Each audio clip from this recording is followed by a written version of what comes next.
Hey Unity folks, I wanted to show you one of my favorite quick game dev tips for doing basic interactions without any coding. So if I have something like this player here and I wanted to make them kind of jump up the stairway, and then as they enter the trigger zone here, the trigger volume, particle system maybe goes off and some other sort of like I have a platform raising, whatever your interactions might be.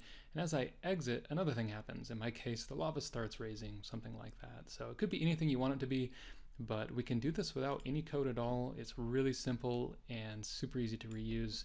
So I say without any code at all, and that is in the sense that you take this very simple bit of code, copy paste it, don't bother learning it if you don't want to, but essentially we're just using Unity event stuff and saying, hey, we've got some things we want to show up in the inspector, and this is where they're going to appear on certain things. So don't worry about it if you don't want to, just copy paste that, make sure it's available.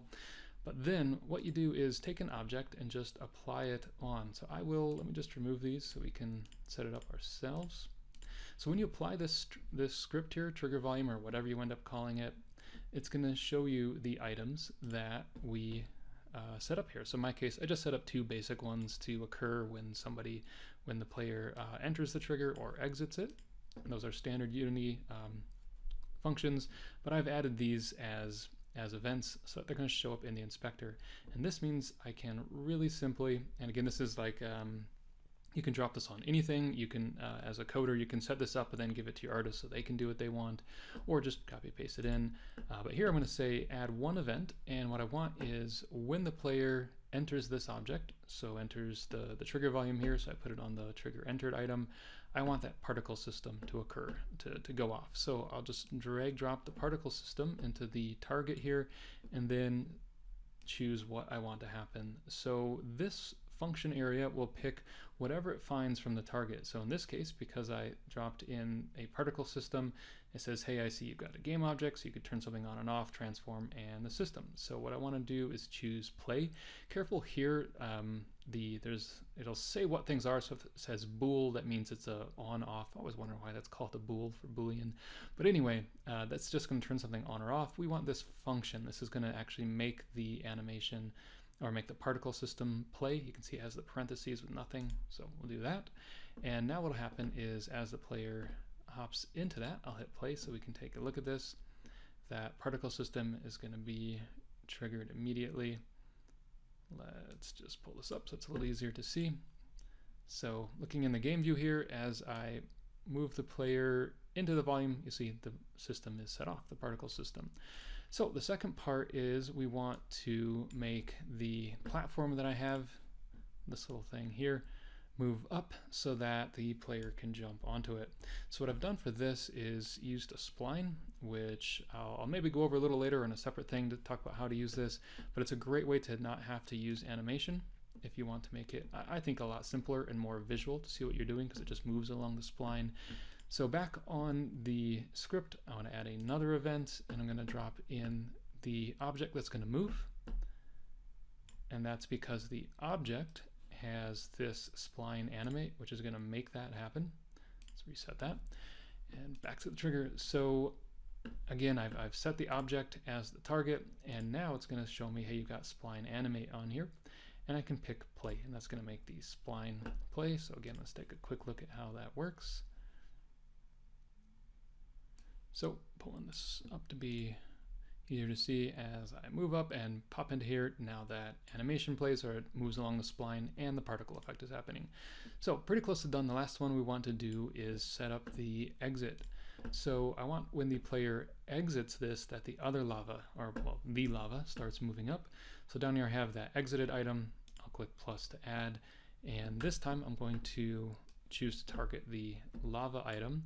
And this one I also am using a spline. So I have another spline animate, and this one just makes it move up real slow. I have a slower duration, and it just travels up along that spline, and then it's there.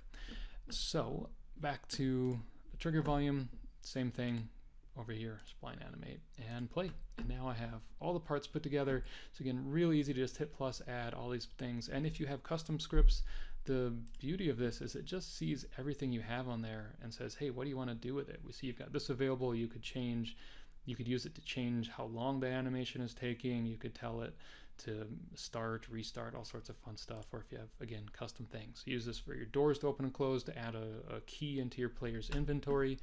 Whatever you want to do, this really simple system will allow you to set up. Some things maybe you add a little more, but as a basic trigger volume, it's super, super useful. So again, I'll take the player, move them up, and as soon as I enter, the platform moves up. The particle system goes off, and as I exit, now that other one starts playing and the lava moves up. So that's it for the really, really basic version. What I'll do now is you can jump off, start using this, but I'm gonna actually go through all the more specific steps of this, mainly around setting up that spline and the trigger volume itself. So jump off, have fun with this script. It'll be uploaded, and you can use that real quick and easy, or just write it yourself if you want. If you can just screen print it there. But let's start. Let's build this up from scratch. So I'll hide what I have here and start over new. So number one, I'm using ProBuilder for this. It makes it much simpler for level work. If you go to Package Manager, you want to install this. Just go to Packages, make sure this says Unity Registry, so it's searching all the Unity stuff. Type in ProBuilder, and you'll have it there. Go ahead and install it. If you're using URP, make sure you also import the Universal Render Pipeline support. That'll give you mostly our fancy ProBuilder, like vertex colored materials and stuff for URP, but you don't need to worry about that if you're not using URP. Okay, the other thing is for splines. You can find it in the Unity registry, but you won't get the good one. What you want to do is click the little plus here in the upper left and choose Add Package by Name. And for here, you'll type in com.unity.splines. Spline, one of the two. Let's check. So once you've done that, it'll come in correctly in project. .splines with an S. Okay, so you'll type that in. It will import right into your project immediately. So now you have that, the super latest version. It works with 21.3. That's my preferred version at the moment of Unity. It seems to be the most stable and has the right stuff. And that'll get you spline work. So let's start by drawing up the level. So again, this is kind of why I like to use it with ProBuilder. I'll turn on snapping, and now I can snap nicely to the grid. Draw up that stairway. I'll draw up, let's see, use the cube shape to make the lava zone, and then the other patch. And I realize I actually forgot the first part, so I'm going to pull that platform back a bit, pull this over to there.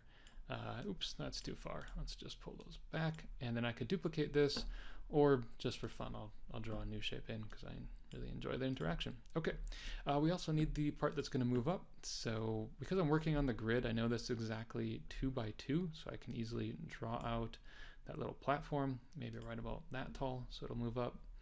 And then we have our shape, so we can go ahead and, oops, we have one more. We need to put in the trigger volume. So again, new shape, back to basic cube, and I'll just draw on what's going to be that. Now this is going to be the trigger volume. I could just use it as is, but one of the really nice things that ProBuilder has is the ability to set items as triggers or colliders. And this does some fancy business. So if I set that, it applies this kind of nice see-through material.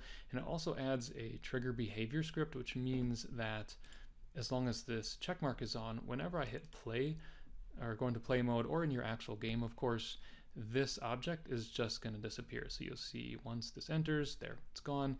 And when I come back out of play mode, it reappears. So that's really handy. You don't have to go around and control all those yourself.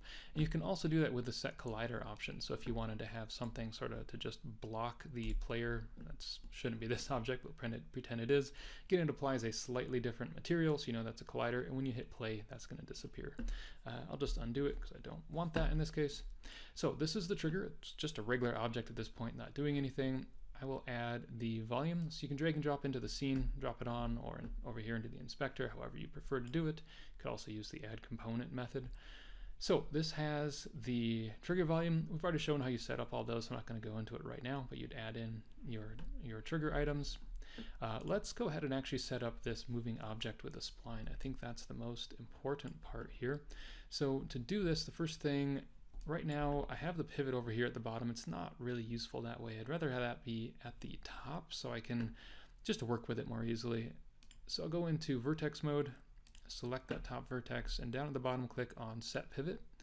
And now the pivot of the object is right there. So it's a little easier, I think, to work with that way for this. And the next thing I want to do is draw in the actual spline that I'm going to use to animate that up and down. So I think the simplest way, so spline you can draw onto surfaces. I want to draw it basically from this going straight upwards. So I will open up the, actually, sorry, let's go into a isometric view just a little bit from the side. That helps me.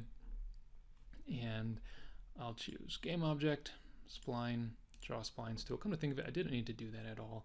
But anyway, I'm going to use the side of this object. It gives me a surface to draw on. Click for the first point, move up, and I guess click right about there for the second point. So this is a really simple spline. I could add more points and do some more things with it if you want to, but in this case, I'll just hit enter. That's good enough, and enter again to say I'm done. So I don't want to add any more points. I can do some work on this if I need to. I don't think I need to at all. I have, oops, just a basic spline. Let's get back to perspective so that stops happening. It's kind of hard to see here, but there is a simple spline. I'll go back out to game object, so I'm just working on it. You can see there I have this just simple straight spline. I'm going to move that over and up onto the center of this object. Let's make this easier on ourselves. I'll hold down the V key so I can snap the vertices and plop that onto the center vertex of this. So what that's going to do is allow me to move this object, the cylinder, along that spline. And I find this easier. I don't have to create an extra animation component or something. And it's also nice because I can edit this spline right here in the scene anytime. So if I did want this to maybe have like a curving animation, I could take this and add some extra points, whatever I want, maybe make this a Bezier curve so that now the platform will move along that, and I can see it and edit it really nice and interactively in the scene view. So I prefer that versus animation for really simple things. But let's put that back to just a regular straight object. Sorry, I should mention that the spline editing in 21.3 is a little different than newer versions. So when you select a spline, you'll see that this kind of becomes available. You can click on the down arrow and it says, hey, you can edit this as a spline. Once you do that, now you can grab the points and use the standard move, rotate, scale tools, etc. on them, and then go back to game object to work with the object itself, as you see in the hierarchy. All right, enough side explanation. So I've got that. Now I want to make this object move along it. So I'll select this item here, click add component, and I'm going to use the spline animate component. So with that attached, now what I'll have is this spline here can be attached to it. So I'll drag drop the spline itself into where it says, hey, what spline am I going to use to animate along? Once I place that there, you can actually first, we want this object to not, we don't want to look along the spline. It's not like a spaceship following a curve or a camera. We just want it to move. We don't want any rotation to happen. So the align to, I'm going to set to none. And that means it's just going to stay as it is, but do movement. And now I can kind of move this back and forth, and this is going to preview me exactly how that animation is going to play out. So nice and easy to see. And if I hit play, I can see how it will happen in real-time speed. It's looping right now. I don't want that, so let's just stop this, reset it. I can set the loop mode to once. I can also set it to ping pong, might be a fun one, so it would go up and down. That seems like it could make the level a little more fun. Yeah, let's leave it there. I think that'll be more interesting. So we have that set up. What I would like to do at this point is we have the object. Actually, let's just be good and name this platform. Oops, if I could type today. And I need to find my spline, and that's fine. We'll leave it named that. I'm also going to create just a empty game object, and I'm going to put that also holding V, grab it, snap it to that center point. That's where I want everything to be centered around. I'm going to call this platform group, just so I can put these two things together. So the spline and the platform, I'll put them in there. Oops, I missed. And now it's easy. So if I wanted to make this, actually we'll just make it into a prefab. Now I could easily copy this around and have a lot of different ones that'll just each do their action as I need them to. I'll just delete these though, because I don't need them in this case. Okay, so I've got that set up. I'm gonna pull it over so it can do its work. In this case, I probably want it to not be exactly intersecting with these faces. I could turn off snapping and move it down just a tiny bit or something. Doesn't matter.